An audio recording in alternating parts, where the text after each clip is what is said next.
નમસ્કાર દોસ્તો, જય શ્રી કૃષ્ણ। એક અમીર વેપારી વરસાદમાં એક ભિખારીના બાળકને જુએ છે અને તેને ઘરની ચાવી આપી દે છે। ત્યારબાદ જે થાય છે ખરેખર ચોંકાવનારું હોય છે।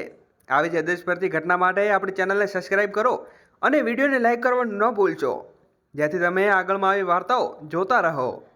રંજન મનોહરનું જીવન હંમેશા સચોટ અને યોજના પર શિસ્ત આધારિત હતું। તે એક એવા વ્યક્તિ હતો જેણે પોતાની મહત્વકક્ષાઓથી વાસ્તવિકમાં બદલવા માટે દરેક પગલું વિચારી સમજીને ભર્યું હતું। પરંતુ તે દિવસે કંઈક એવું થયું ત્યાંથી તે ડરી ગયેલી જિંદગીમાં ખળખળાટ મચાવી દીધો। ગાડી ચલાવતા સમયે રંજનાના મગજમાં માત્ર એક જ વાત હતી। આગામી વેપારીની બેઠકમાં વિરુદ્ધનામાં તે એરપોર્ટ તરફ જઈ રહ્યો હતો, જ્યારે તેની નજર રસ્તાની બાજુમાં ઊભેલી એક મહિલા ઉપર પડી। તે એક બાળકને ખોળામાં લઈને ઊભી હતી। તેના ચહેરા ઉપર એવો ખળખળાટ ભરેલો ભાવ હતો કે જેણે અવગણનો અશક્ય હતો। મહિલાના કપડાં સાધારણ હતા, પરંતુ તેની આંખોમાં એક અનહરી કહાની ઝળકી રહી હતી। રંજને અચાનક ગાડી રોકી દીધી અને તે થોડી વાર ત્યાં બેસી રહ્યો। તેણે અંદર કોઈ લડાઈ ચાલી રહી હોય। અંતે તેણે બારીનો કાચ નીચો કર્યો અને અવાજ આપ્યો, તમને મદદ જોઈએ છે? મહિલાએ માથું નીચું કરીને તેની તરફ જોયું। તેની આંખોમાં ખળકાટ અને આશાનું વિચિત્ર મિશ્રણ હતું। જ્યારે મારા બાળક માટે બસ એક જ જગ્યા જોઈએ છે, તેણે ધીમા અવાજે કહ્યું। રંજન ગાડીમાંથી બહાર નીકળી ગયો અને મહિલા અને બાળકોને ધ્યાનથી જોઈ રહ્યો હતો। તે દ્રશ્ય કોઈ સામાન્ય સ્થિતિમાં ક્યારે જટિલ વાગી ગયું હતું। તે પોતાના અવાજને સ્થિત રાખવા માટે કહ્યું, અને પાતળી સીટ પર બેસો, હું તમને અહીં ન છોડી શકું।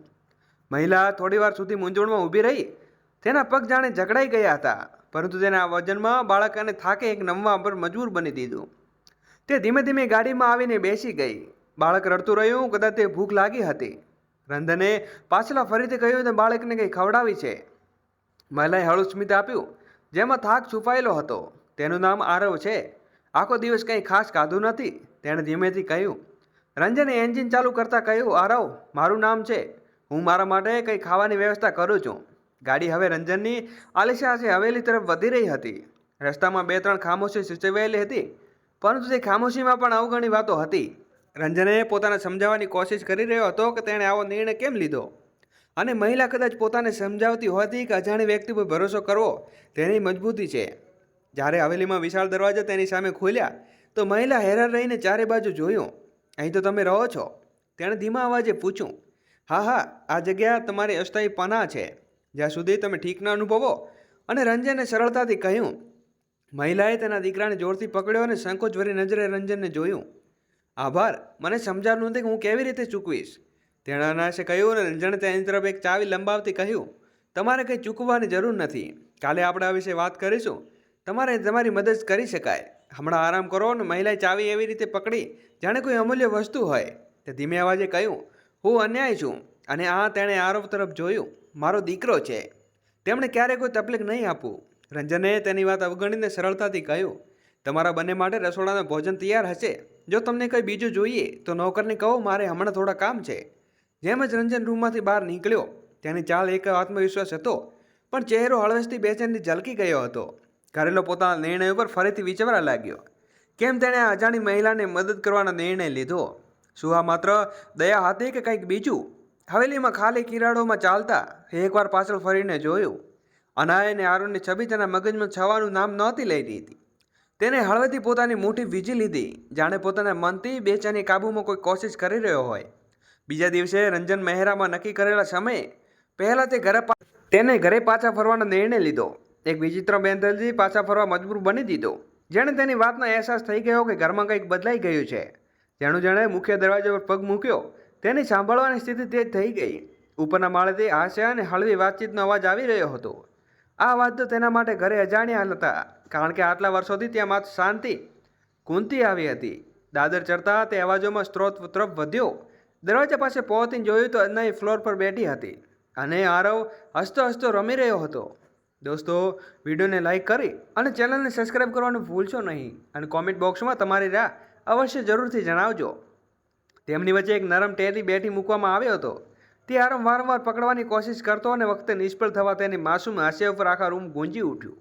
રંજન દરવાજા પર ઊભેલી થોડી વાર સુધી તે જોતો રહ્યો। આ દ્રશ્ય તેને સ્થિતિ થઈ ગયું કે ન જાણે કેટલા વર્ષો પછી તેણે પોતાના ઘરમાં આવી સાચી નિર્મળ ખુશી જોઈ હતી। તેણે આંખોમાં હળવી કોમલતા ઝલકવા લાગી। અહીં તો ભૂખ મસ્તી રહી છે, તેણે રૂમમાં પગ મૂકતા કહ્યું, અને તરત જ તેની તરફ જોયું અને ઝડપથી ઊભી થઈ ગઈ। તેના ચહેરા ઉપર હળવી ગભરાટ હતી. તે પોતાની સાડી ઠીક કરતી બોલી, મને માફ કરજો, મેં તમને પરેશાન કર્યા હશે. રંજને પોતાના હાથમાં તેને રોકવાનો ઈરાદો કર્યો. પરેશાન? બિલકુલ નહીં. તમે બંને અહીંયા આરામથી રહી શકો છો.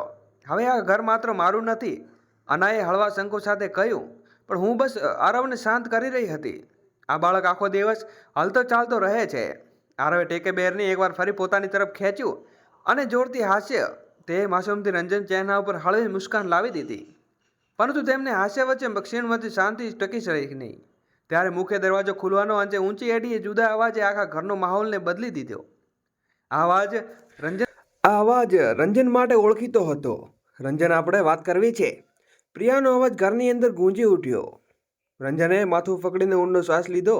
મારે જવું પડશે, તેણે એનાએ કહ્યું છે. અને તમે આરામ કરો, મને આવતા દો. ટેડી બેર ખૂબ આનંદ આવવા લાગે છે. અનાએ માથું ઝુકાવીને હા પાડી, પરંતુ તેની આંખોમાં ફરી એકવાર ખચકાટો આવી ગયો હતો. રંજન અને પ્રિયાની વાતચીત. જ્યારે રંજન દાદર ઉતર્યો, તેણે જોયું તો પ્રિયા તેની ઓફિસ તરફ જઈ રહી હતી. તે હંમેશાની જેમ આત્મવિશ્વાસ અને અધિકારપૂર્ણ અંદાજમાં ચાલી રહી હતી. તેણે દરવાજા પાસે પહોંચ્યો અને પ્રિયાને સમય બગાડ્યા વિના પૂછ્યું, ઘરમાં વિચિત્ર હલચાલ કેમ છે? અહીં કોઈ છે? રંજન ખુશીથી ખુરશી પર બેઠીને બોલ્યો, હા હા, એક મહિલા અને તેનું બાળક તેઓ મુશ્કેલ પરિસ્થિતિમાં છે, તેથી મેં તેમને અહીં થોડા દિવસ રોકાવા દીધા છે. પ્રિયાના હાસ્ય વ્યંગમાં ઠકોરતા કહ્યું, હજુ તો આટલો ભોળો છે. શું તું નથી સજમતો કે આ બધું તારી દયાનો ફાયદો ઉઠાવવા માટે હોઈ શકે છે? હું જાણું છું કે હું કંઈક કરી રહ્યો છું. રંજને સાત સ્વરે જવાબ આપ્યો, તે મહિલાને ખરેખર મદદની જરૂર છે, અને જો આ બધું દેખાડો હોય તો? પ્રિયાએ પોતાની વાત પર ભાર મૂકતા કહ્યું. તેણે પોતાને પૂછ્યું કે તે કોણ છે, તેનું ભૂતકાળ શું છે, કે તું બસ કોઈ માટે પોતાના દરવાજા ખોલી દઈશ? રંજને કોઈ જવાબ ના આપ્યો અને તે ચૂપચાપ પ્રિયાને વધુ મુશ્કેલી દીધી. તારા માટે આ સરળ છે રંજન, પરંતુ એક ફરી વિચાર, કદાચ તને ફસાવી રહી હોય તો? જરૂરી દરેક વ્યક્તિ ઈમાનદાર હોય કે? પ્રિયાની વાતો સાંભળીને રંજનના મનમાં અજાણ્યો શક કરવા લાગ્યો. તેણે અહેસાસ થયો કે અનાયત વિશે ખૂબ ઓછું જાણે છે. રંજન અને અનાયત સામે માત્રે જ્યારે તે ઉપર ગયો, તેણે જોયું કે અનાયત દીકરાને સુવડાવવાની કોશિશ કરી રહી છે. તે થોડી વાર દરવાજા પાસે ઊભો રહ્યો અને પછી ધીમેથી બોલ્યો, અનાયત, મારે તમારી સાથે વાત કરવી છે. અનાયતે તેને જોયો અને બાળકને પલંગ ઉપર સુવડાવ્યા પછી ઊભી થઈ ગઈ. શું થયું? તેણે ધીમેથી પૂછ્યું. રંજને સીધી આંખોમાં જોતા કહ્યું, તમે કોણ છો અનાયત? મારો મતલબ એ છે કે હું સમજુ છું કે તમે મુશ્કેલીમાં છો, પરંતુ મારે જાણવું છે કે અહીં કેમ છો? તમારું ભૂતકાળ શું છે? શું તમે મારાથી કંઈ છુપાવી રહ્યા છો? અનાયતની આંખોમાં એક ક્ષણ માટે રોષ ચમક્યો, પરંતુ તેણે પોતાને શાંત રાખી. તારી મદદ કરવાની ફરી માટે બહુ આભારી છું, પરંતુ તેવો મતલબ એમ નથી કે તમે મને આવી રીતે સવાલ કરો. હું અહીં કોઈ ભરોસા તોડવા માટે નથી આવી. જો મારી હાજરીથી તમને કોઈ તકલીફ થઈ રહી હોય તો હમણાં જ જતી રહી છું. તેણે કહેતા પોતાનો સામાન ભેગો કરવાનું શરૂ કરી દીધું. તેના અવાજમાં ગુસ્સો અને પીડાનું એક અદ્ભુત મિશ્રણ હતું. તે તમારી પાસે મદદ માંગી હતી, પરંતુ મેં તમને ક્યારેય મારા દીકરાને કોઈ સહારો ન હતો. અનાયત દર્દુદો રંજને કહેવા માટે મોઢું ખોલ્યું, પરંતુ તેની જીભ ઉપર અટકી ગઈ. તે બસ જોતો રહી ગયો. તેને પહેલીવાર અનુભવ હતો કે તેને શું કરી નાખ્યું. અનાયત બેગ ઉપાડીને અરવને ખોળામાં લીધો અને તેને કંઈ કહ્યા વિના દરવાજો ખોલ્યા બહાર ચાલી ગઈ. રંજન ત્યાં જ ઊભો રહ્યો અને તેની અંદર એક વિચિત્ર ખાલીફો અનુભવી રહ્યો હતો. તેણે વિચાર્યું, શું પ્રિયાની વાતોમાં તેને ખોટી દિશામાં વિચારવા માટે મજબૂર કરી દીધો? શું તે ફરીવાર પોતાની ભાવનાઓને હારી ગયો? શૂન્યમાં બદલાતી હવેલીમાં અનાયત અને અવારના જતા રહેતા રંજન હવે એકલી શૂન્યમાં બદલાઈ ગઈ. એક એવો સન્નાટો છવાઈ ગયો જે ઘરમાં દરેક ખૂણામાં અનુભવાઈ શકાય તેમ હતો. રંજને અહેસાસ થયો કે તે માત્ર આરવની માસૂસી હસીને નહીં, પરંતુ અનાયની શાંતિ અને સખ્ત હાજરીને પણ યાદ કરાવી રહ્યો હતો. તે પોતાની વ્યસ્ત રાખવાની કોશિશ કરી, પણ તે દરેક પસાર થતા દિવસની સાથે તે બેચેન વધતી ગઈ.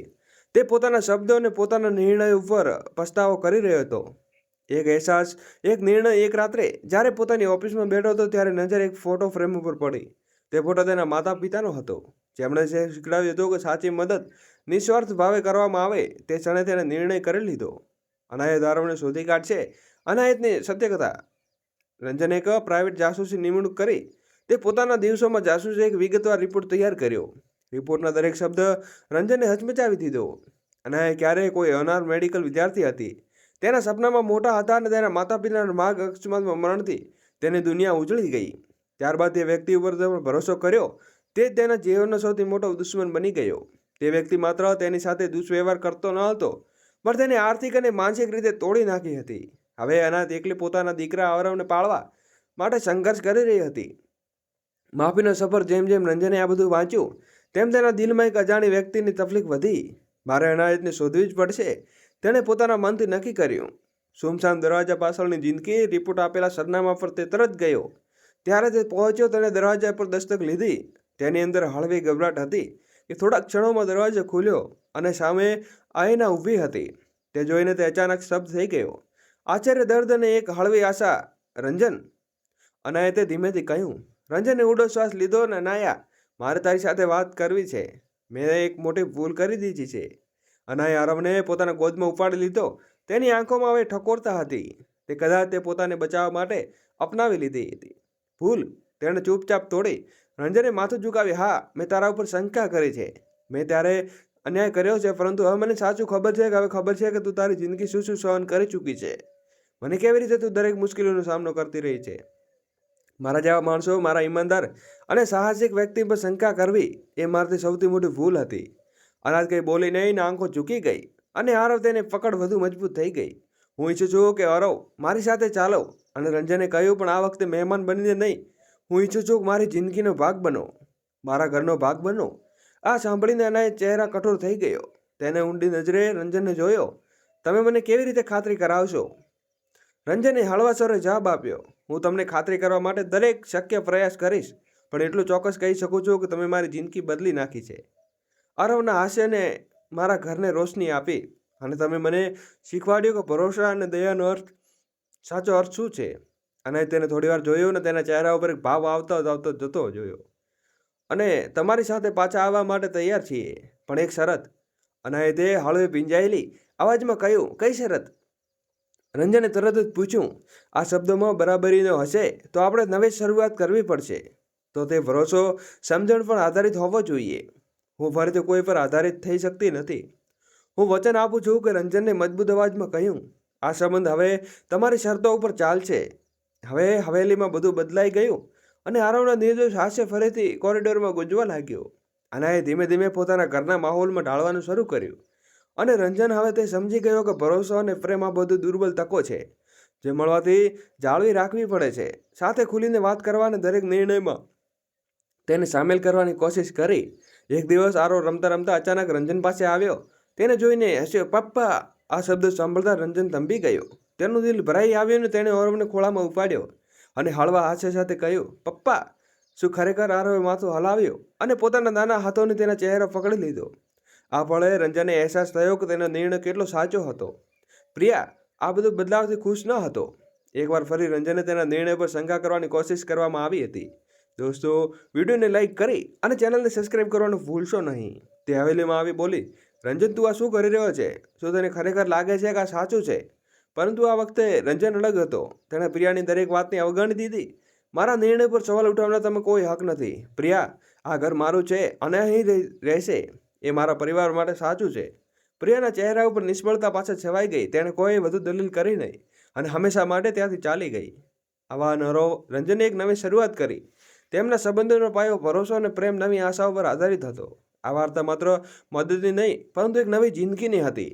એકબીજાના સહારે અને તાકાતથી સંવરી રહી હતી. જો આ વાર્તા તમારા દિલને સર્પી હોય તો આપણી ચેનલને સબસ્ક્રાઈબ કરો અને તમારી પાસે કોમેન્ટ બહેતર બનાવવા માટે કોઈ સૂચના હોય તો કૃપા કરીને કોમેન્ટથી જણાવજો, જેથી હું તમારા વધુ સારી વાર્તાઓ લાવી શકું. ધન્યવાદ. જય દ્વારકાધીશ.